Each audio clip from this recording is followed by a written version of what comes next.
Welcome, everybody, to Everyday Ethics. The weekend is fast approaching, and on this Friday episode, of course, the title is Open Questions. That means you may ask anything you'd like, although my lovely co-host has not agreed to answer all questions. So, if you ask her, you don't know what you're going to get. If you ask me, I'll answer the question. We've also got an article to discuss. We got all kinds of great things going on. What do you think, Persephone? I am pretty happy to answer most questions, but my answers may be somewhat sarcastic. So, Oh no. Is there an Afrikaans word for sarcastic? sarcasma. Sarcasma. Yeah. Sarcasma. All right. Remember, folks, we also got super chats, super stickers, and we absolutely love them. So this article, Persephone, that I sent you before without reading. The Menace of Moralism. Yes, the Menace of Moralism. What are your thoughts on this? Give me your basic what you think. I think that it is very true that this is a big problem nowadays. It made me think of two things. Number one, there is a big news article there's a big news item at the moment in the UK, which is these NHS nurses have just won their tribunal case. But it has taken 2 years. Basically, there was a biological male who identified as a woman who was allowed into the women's changing room. And they fought this because they said this is discrimination, it's not fair, it's harassment, it's not okay. And because you're not really allowed to say that anymore, if someone identifies as a woman, you have to treat them as such. So this case dragged on for 2 years, and this made me think of that, because you're not looking after those women, you're looking after the one person at the expense of everyone else that worked there. Right. A lot of his complaints were standard conservative complaints about left-wing causes, about the affirmative action and political correctness, all the woke stuff that we've all become I don't want to say accustomed, but that we're all well aware of, right? So he writes, this is against moralism or moral extremism. The guy believes in morality, but he says it can be taken to extreme. So he starts off, for example, with the essay here. One of the maxims inscribed in the pediment of the sanctuary at Delphi was nothing in excess. It expressed the ancient virtue of sophrosyne, what we call moderation or restraint. Moralism is morality carried to an immoderate excess, and it is that excess with which egalitarian ideologues now menace us. They aim to transform our society so as to bring it ever closer to what they regard as the ideal of equality. And he makes a lot of good points, and their people are not the same, and inequalities are going to come about no matter what we do. But something that I noticed in here is he's not against egalitarianism per se. He's against taking egalitarianism to an extreme. And so if you accept your standard morality that we've talked about here, and then you say, well, but don't go to extremes, because of course to extremes it would be suicidal. So he's basically it's in essence a call for hypocrisy, right? Let's set a moral ideal, but we don't have to go to extremes. We don't have to be consistent. We don't have to always do it. Of course, he offers no standards to judge what is moral or immoral, no means by which to arrive at your moral conclusions. So that was the hardcore take that I got from this. It also reminded me of the article from yesterday about rules and incentives, because I feel like a lot of what he's talking about is kind of similar to that, like creating such strict rules that you create a society in which no one is ever upset and no one gets their feelings hurt. and that kind of thing. He's not talking about like creating a system of values or create like following principles. He's talking, well, to me it seemed like he was talking about the prescription of really stringent rules on communication and behavior and that kind of thing, which Yeah, I'm trying to find the exact quote that he's looking for, because he actually he's good here, because he talks about, inequalities are not okay, he says inequalities are not necessarily bad. I agree. He goes on to say, what is scandalous is that some people live in terrible conditions, unable to meet their basic needs, a situation caused by the scarcity of resources or by the viciousness of those with power over them. It is a matter of common decency, not of egalitarian ideology, that we should do what we reasonably can do to help people in such circumstances. So he's already starting with we should. It's a moral imperative. We should be helping people. He goes on to say, as a matter of fact, our society does a great deal to help those living in abject poverty, both here and elsewhere. Approximately 60% of the federal budget gets spent on various domestic welfare programs and foreign aid. A considerable portion of the various taxes most of us annually pay, amounting to many thousands of dollars for most families, is spent by the government on financing these programs. He doesn't seem to have a problem with these programs. His problem is that he thinks that they've gone far enough and we don't need to go any further. So I just want to dig into this idea that we shouldn't go to extremes when it comes to morality. Are you putting on some sort of a lip balm? Yeah. What kind? Eucerin. Eucerin? I've had that, I believe. I have I always, you can't even see it because I take the wrapper off of it all the time, but it's your standard chapstick. We have chapstick. I don't know if they have that over there in South Africa, but here in Connecticut, we have chapstick. We call this lip ice. Okay, that's a ridiculous name for a lip balm or a chapstick or anything that's used for chap lips.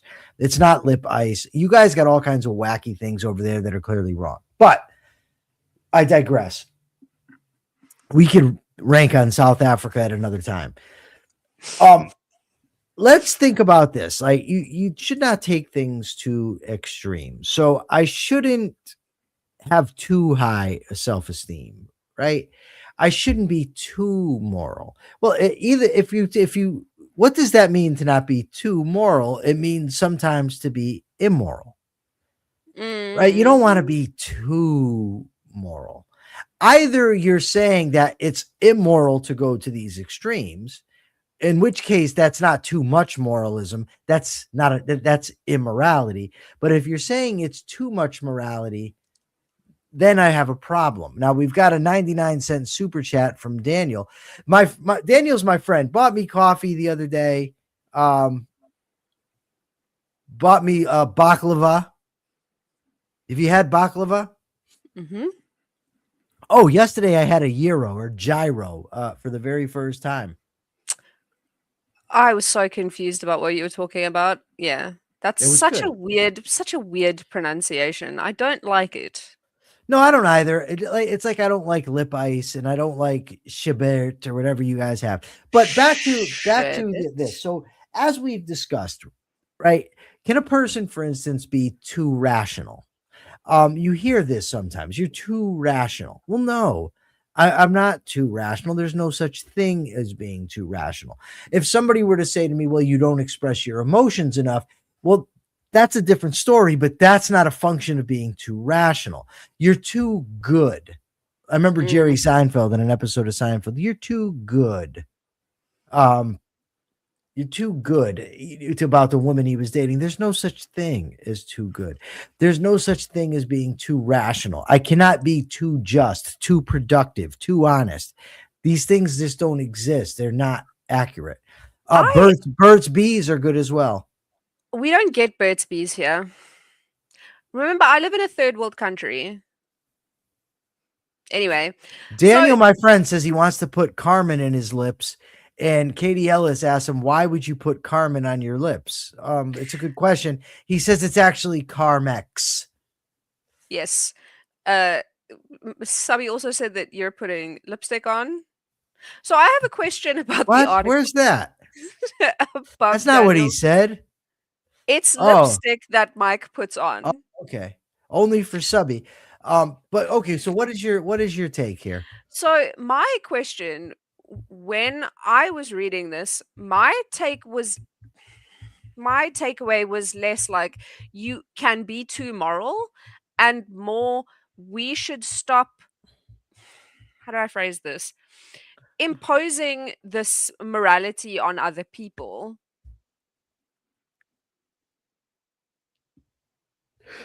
I'm reading Robert. Robert Naser says you're too good, you're too rich, you're too handsome, you're too hot, your Johnson's too large.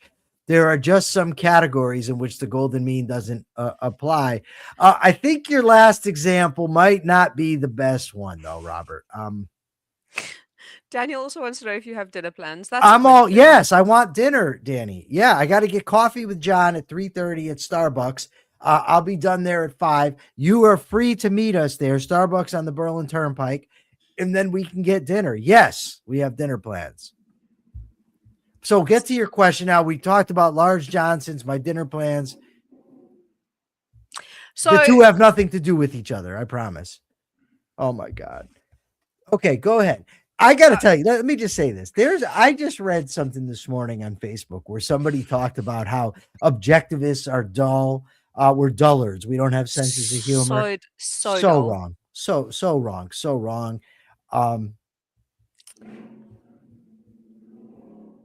Would it be wrong to murder someone? Yes. I have a neighbor who has the world's loudest motorbike, and it is 10 o'clock at night, and he is revving his engine.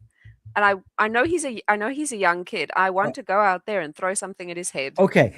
Before committing an assault or a murder, you might want to try just talking to the guy. Have you tried this approach? I have actually. He's a really sweet. He's a really sweet kid. He washes our car for extra money. I don't actually want to do anything. It just irritates me. All right, I can understand that. Okay, you were saying something before we got into all the penis talk. Go. Please, I can't. It already happens enough on Capitalist Corner. Anyway, so I don't know.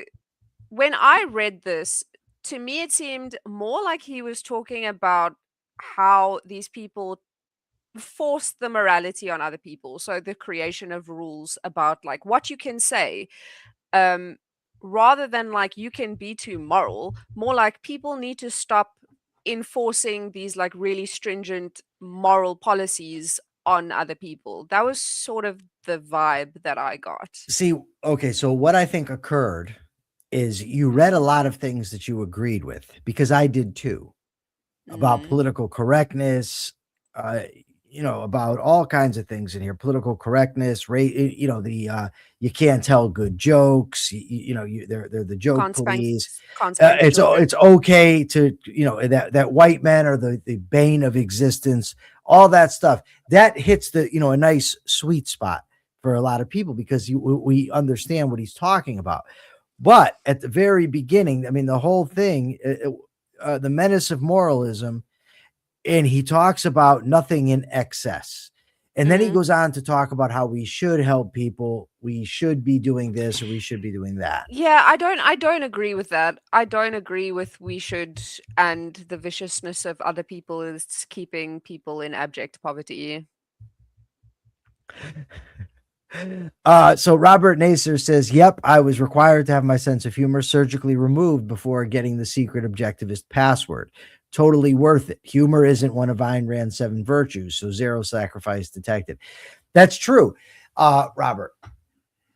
Yeah, so egalitarianism, the problem with egalitarianism isn't just that it goes to extremes. Egalitarianism is about making everybody equal. So yes, it's the use of force that's implied in there. but it's also a form of collectivism where we're not recognizing that human beings are individuals with their own desires, tastes, values, things that they want to do, things that they want to live for. That the individual is the unit of morality, and his or her life is the standard by which that person should be measuring whether things are good or bad. And he doesn't say that. He does, of course, recognize, and he says we should, value our own families above strangers, that sort of thing. We ought to be looking for our own interest. But those are just words spit out into a vacuum. He doesn't back them up. There's no standard by which to judge. And when you tie that to him saying that you shouldn't go to extremes, and yes, we should be helping these people. And by the way, I'm not saying that you should not help people in need. What I am saying is that it's not a duty, it's not an obligation, and it's not a moral requirement for you to do so.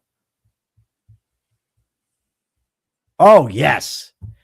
Anybody, Robert referenced one of my all-time favorite songs, Trees, by the rock band Rush, inspired by the magnificent Ayn Rand.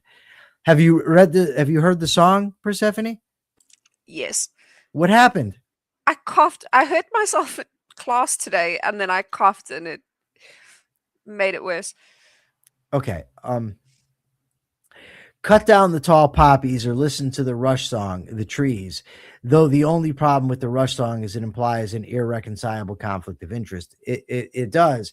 One of the lines is the maples are upset because the oaks are taking up all the sunlight, but the oaks, it says the oaks can't help their feelings. They like the way they're made, and they wonder why the maples can't be happy with their shade. And at the end, the trees, the maples got together and demanded equal rights, and they formed a union, and all the trees were kept equal with hatchet, axe, and sword, which of course is the inevitable end of egalitarianism. I thought that his critique of egalitarianism in the article hits spot on. I think that his claiming that the problem with it is it's going to extremes, that is the issue. What we need to have in life, if we're going to live moral lives, is consistency and to practice morality to extremes. If doing something is harmful to us, then that is not... Oh, it's hatchet, axe, and saw? Oh, I always thought it was sword. Thank you, Ian Gilmore. Wow, I never actually read the words. I thought it was sword, hatchet, axe, and sword. He says it's saw. So if you are doing something harmful, then the problem isn't a moral extreme. The problem is immorality. Persephone, love that.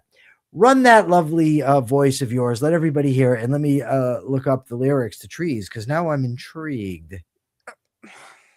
Okay, while he Googles the lyrics to Trees, I would love to know if anybody has any questions, because I have no additional thoughts on this article. Questions? Anyone? It is hatchet, axe. It's hatchet, axe, and saw. That's awesome. Yes, we actually want to extend the length of the program, but the program is better extended when we actually have questions coming from the audience. Persephone, my vision for the show was to be very interactive with the audience. And I was hoping they would be bringing questions. We throw out a topic, they ask, we answer. Well, I would answer. And then later on, I brought you on. What's your question, Danny? You don't say I have a question, just ask. Well, while we wait for that, I think one part of the issue is that, YouTube comments, you have to keep them rather short. So it can sometimes be difficult for people to... it sometimes can be difficult for people to sort of put the whole situation, if they are dealing with something in their life that they need help with. It can be they can string them together, however. But this is something that for me is kind of what's the word I'm looking for here? Hits home, because I've heard it an awful lot. You're too extreme. You don't have to be that good. You're too rigid in your moral judgments, and it's not right to judge. You're too judgmental. Now, the thing was this for me, right? I was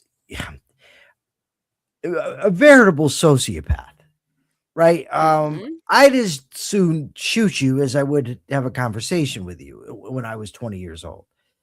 And, I was a liar. I didn't care about people's rights. I took what I wanted. I didn't care about the harm I was doing. If I had a girlfriend, I cheated on her. I didn't care. And, for me to get right, I had to work very, very, very hard. And everything that I saw, especially as it applied to criminals, said you cannot allow one lie. You cannot allow a breach of integrity anywhere. You cannot. I didn't stab your ear with a pen, Danny. I pierced your ear with your consent. But anyways, and it always bothered me. Like, I'm in prison trying to do what's right, and I'm being told by staff members that my sense of morality is too strong, that I'm going to extremes, that nobody can really live like that.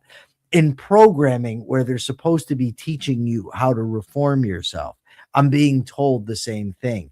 When I'm talking sometimes to people, on the outside would tell me the same thing. And certainly the inmates told me that all the time. So when you're being inundated constantly with this idea that you are, doing what's wrong, or, I mean, you're trying to be too good. You need to let up. You need to lighten up. It takes a hell of a lot of strength and character to keep focused on that. But I also had Brent McCall with me that always was had my back with these things, always helped, always supported me. I can't imagine if I did not have that, if I didn't have that support, if I didn't have that friend who agreed with me, who was doing the same thing and going through the same process, having the same experiences. So when people that are out there that might be deciding, you know what, it's time for a change, I want to live ethically, and you have people telling them, well, don't go to extremes. You don't want to be too good. It's So I damaging. there's a good comment from Robert, which I think we should come back to. But I have a thought, or it's not really a question. It's just a thought about this. So when some people go on a, when someone wants to lose weight, right? Um, the advice is always not to restrict yourself and tell yourself that you can't have like any sugar or any whatever, because it's too difficult to stick to. Do you think that there was an aspect of that when people were telling you not to be too rigid, that they were like, well, if you hold yourself to this high standard and you fail, that there's a chance that you will just backslide entirely into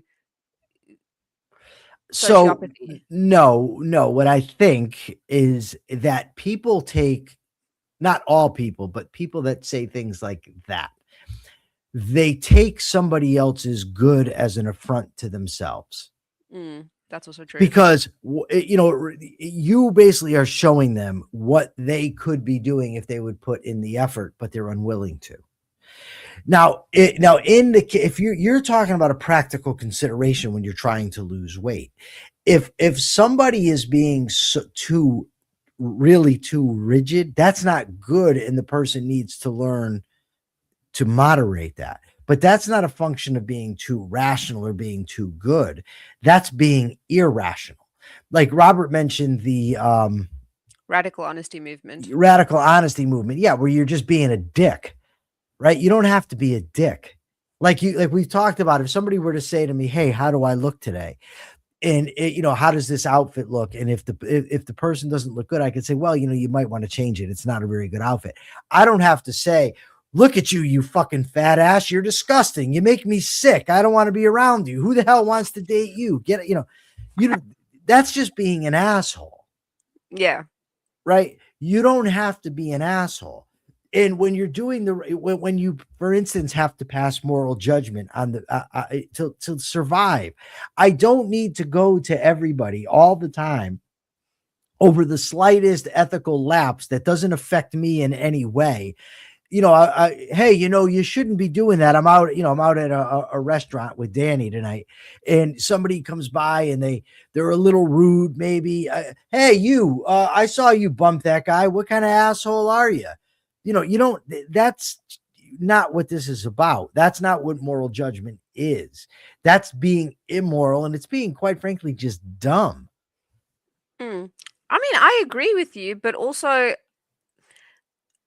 most people throughout their life will not pick up a book about philosophy or about morals or about ethics.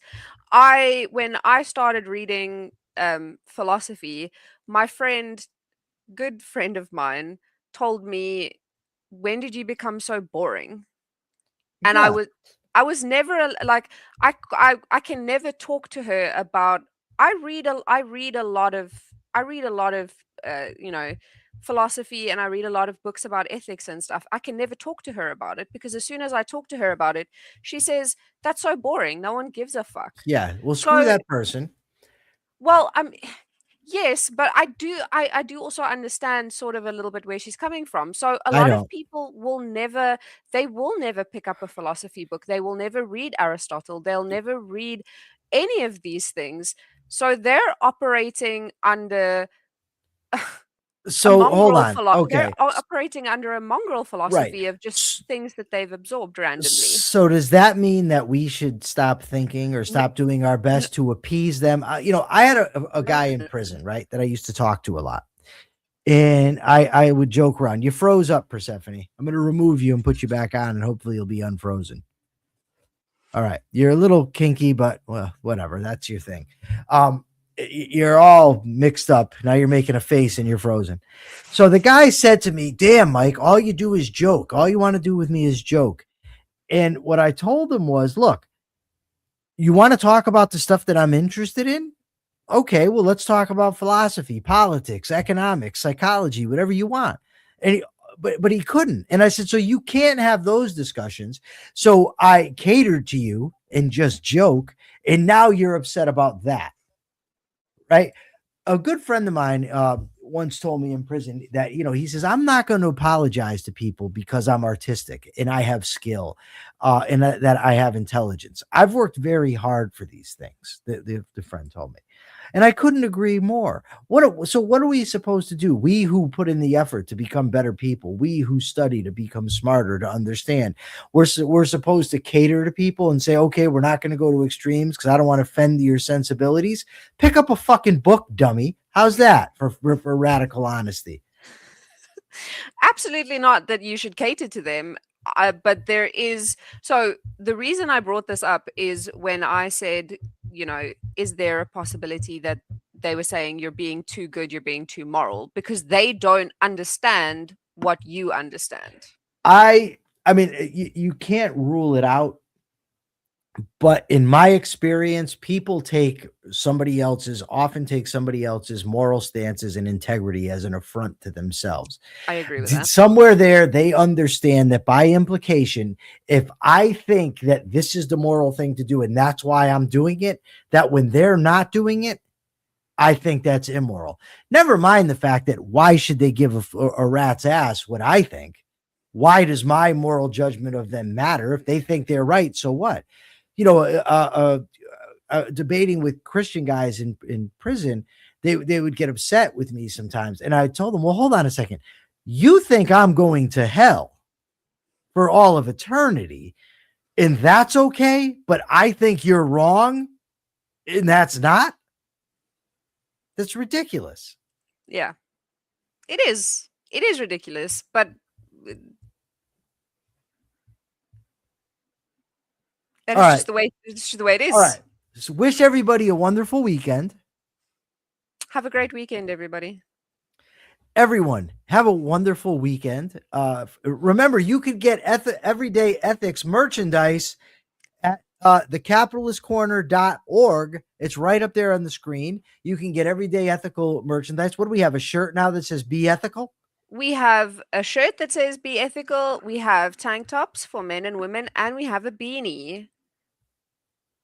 A beanie? A beanie. All What right. do We have you? a beanie. We have a beanie. a Be Ethical beanie.